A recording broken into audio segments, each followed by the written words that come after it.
Good morning. It's Reverend Mike Capron continuing the sermon series on the Gospel of John. We'll be looking at chapter 6 today, verses 16 to 21. I'll just go ahead and dive in. When evening came, Jesus' disciples went down by the sea, got into a boat, and started across the sea to Capernaum. It was now dark, and Jesus had not yet come to them. The sea became rough because a strong wind was blowing. When they had rowed about 3 or 4 miles, they saw Jesus walking on the sea and coming near the boat, and they were terrified. He said to them, "It is I. Do not be afraid."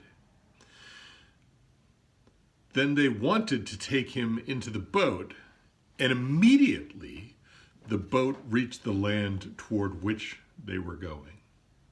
This ends our reading. 5 simple verses, a very short episode. Yet John 6, 16 to 21 contains all the truth of the gospel, all the wonder of Christ, all the love of God, all the sweetness of our faith. My current guide for the Gospel of John, author Bruno Barnhart, believes that these 5 verses are the very core, the center of the Gospel of John, like something hitting smooth water. There's a center point and ripples that flow out from it. It had been a very big day for the disciples. They had participated in a major miracle, the feeding of the 5,000 men, plus women and children. And that was just so incredible what had happened. All those people had eaten and were completely full of food starting from such a little bit. Well, then Jesus had gone off to pray, he wasn't around. So what do you do when Jesus doesn't seem to be around? Well, we could do an entire sermon considering that question alone. What do you do when Jesus doesn't seem to be around? Here's a good quote from a great preacher, Charles Spurgeon. Christ's absence was itself an affliction to his disciples. And in proportion as we love him, we shall own it to be an affliction to have him absent from us. Those who knew the sweetness of the who never knew the sweetness of the society of Christ, well, they do not feel any sorrow that he is absent from them. A person who's never tasted pure water, but had always had to drink foul stuff, would not sigh for a cooling spring because they had never known that sweetness. A good quote. So if you find yourself missing Jesus, that's actually a good thing because it means that you love him. We only miss people that we care about, the ones that love us and that we love. Well, what did the disciples do? They got into the boat and they started toward their home base in Capernaum. That is reasonable. When you aren't sure what God wants you to do, go about your normal routine and trust that God will reveal the right path. Now, one interesting point about John 6, do they get into the boat because they can't find Jesus, or do they get into the boat with the intent of finding Jesus? Is it a matter of, he isn't here, I'm tired, and I'm going home? He can catch up whenever? Or is it, we have to find Jesus, let's take the boat? The text doesn't tell us. I like the second one better. In any event, things don't go very well. There was a strong wind, which of course means they got wet, and the sea was rough, so some of them may have been feeling queasy. Plus it was dark, and they were rowing, working hard. And Jesus had not yet come to them. I love that the text includes the word yet.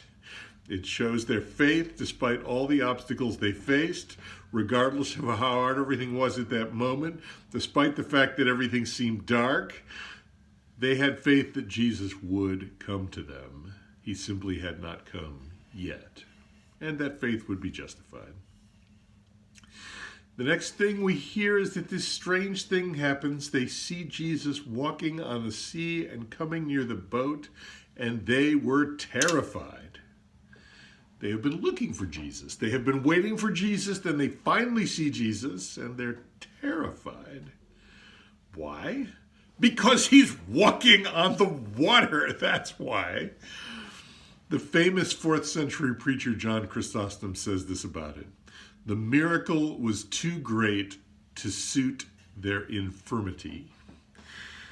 Now that completely applies to the crowds who could not grasp who and what Jesus is. More about the crowds next week.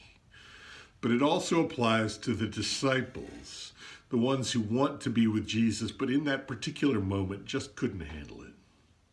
Sometimes that happens. We want just a little dose of Jesus, a wee dram. We want Jesus to cure our queasiness. We want him to give us a little candle so we can see just a little bit in the dark. We may even want him to calm the storm so our lives can get back to normal. But he is not a vendor that you can order specific services from.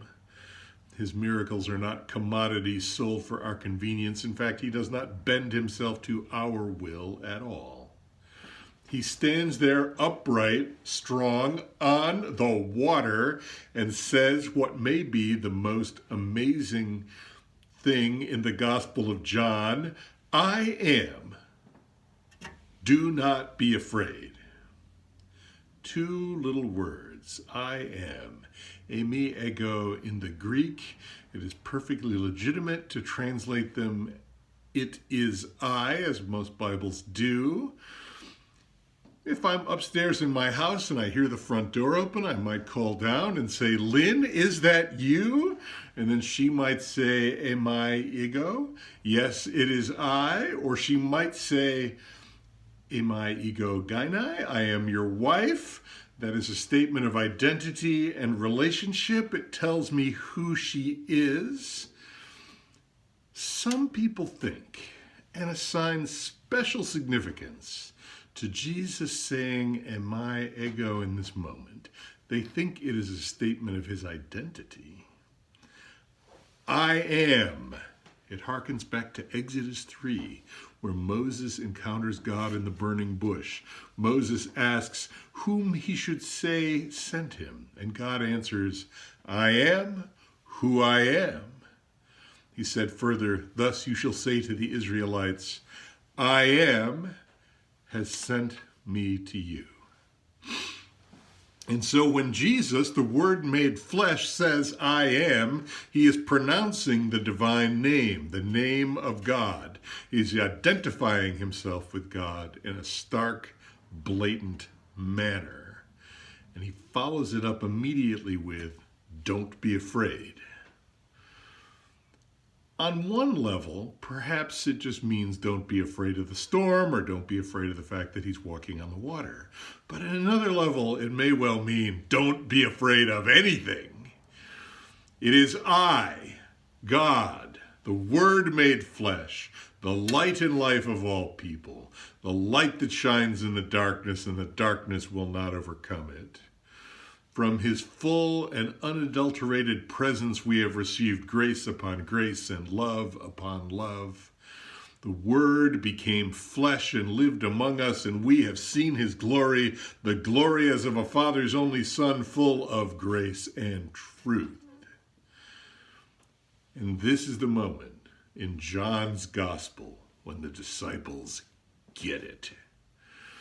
They actually realize who Jesus is. They understand what it means. In essence, it is the moment they truly become his disciples. Consider this. In Matthew, Mark, and Luke, the disciples are often portrayed as clueless. Sometimes they're even buffoons. But John doesn't tell it that way. By and large, the apostles, disciples, and other insiders who really know Jesus for who he is don't suffer many doubts. It is the people outside, the people who do not recognize Jesus. Those are the ones who suffer doubts and distress. It is the temple authorities who are unnerved. Even powerful people like Pilate and Herod dither about what to do with Jesus. They find themselves uncertain for some reason. unsure quite what to do with him.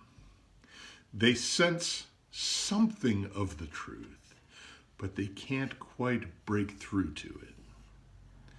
This is a good time to reflect on John 1:12. To all who received him, who believed in his name, he gave power to become children of God.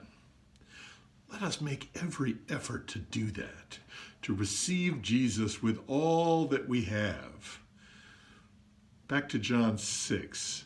There the disciples were confronted with the reality of who and what Jesus is. And they were terrified. But he told them, don't be afraid. And suddenly they were not afraid. They received him.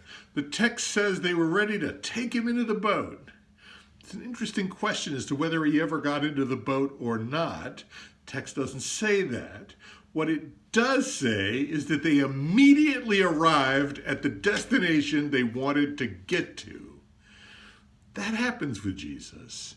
You get where you actually need to be. The path may be straightforward and expected, or it may be an odd, surprising journey. But either way, Jesus will get you there. I want to drop back to this moment where the disciples break through their terror into a place where they accept Jesus and all that he offers. It gives them a sense of safety and flow, even in the midst of the storm. I'd like to move into a little bit of a prayerful time now. For people who have not had this breakthrough, people who suffer a great deal of fear and anxiety, let me be clear that everyone suffers some level of this. We all cough from time to time, we all sneeze from time to time, we all doubt from time to time. That kind of doubt is nothing to worry about. But recently, in this time of pandemic and war, I keep running into people who are suffering from unusually high levels of anxiety and even dread. One of the things they lose is the ability to experience gratitude for those blessings they do have, even in the midst of hardship. In those moments of struggle and depression, they sometimes feel incapable of experiencing blessings in their life and the joy that Jesus brings. If you are someone who is feeling this way, whether you're traditionally a Christian or not, I hope you'll know that I'm a safe person to talk to about that. You are not alone, and nobody should feel alone. You are loved. And with regard to Jesus, some may not even know what they're missing. It's just so hard in the midst of a struggle. There's so many things that can be worrying. I don't know, health issues, money troubles, stress, job seeking, childcare. Sometimes we just get so down on ourselves. Sometimes we deflect praise about the good things we do and only focus on the negative. To counter that, I would like to offer some more I am statements that Jesus utters in the Gospel of John. I invite you to adopt a prayerful attitude. Close your eyes and bow your head if that feels comfortable. And I'm just going to read these, pausing between each one. Try and let them sink into your soul and nourish you. Jesus said to them, I am the bread of life. Whoever comes to me will never be hungry, and whoever believes in me will never be thirsty.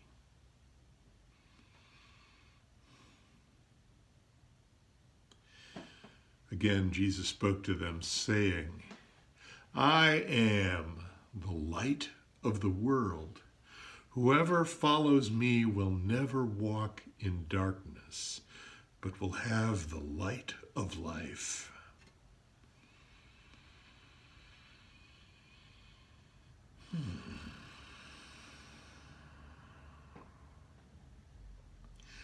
I am the gate.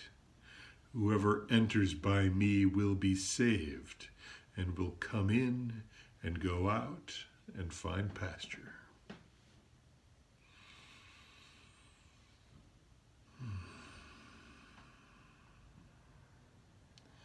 I am the vine. You are the branches. Those who abide in me and I in them bear much fruit, because apart from me, you can do nothing.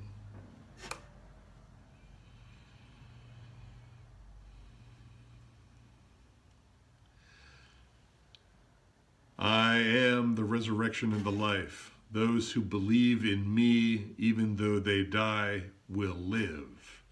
And everyone who lives and believes in me will never die. Do you believe this?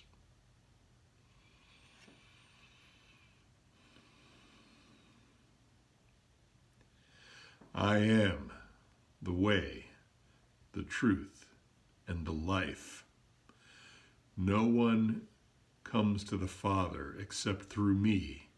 If you know me, you will know my Father also.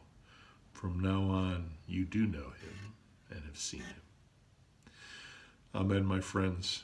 I wish you many blessings this day and very little anxiety to go with it. And remember that Jesus and many other people are here for you.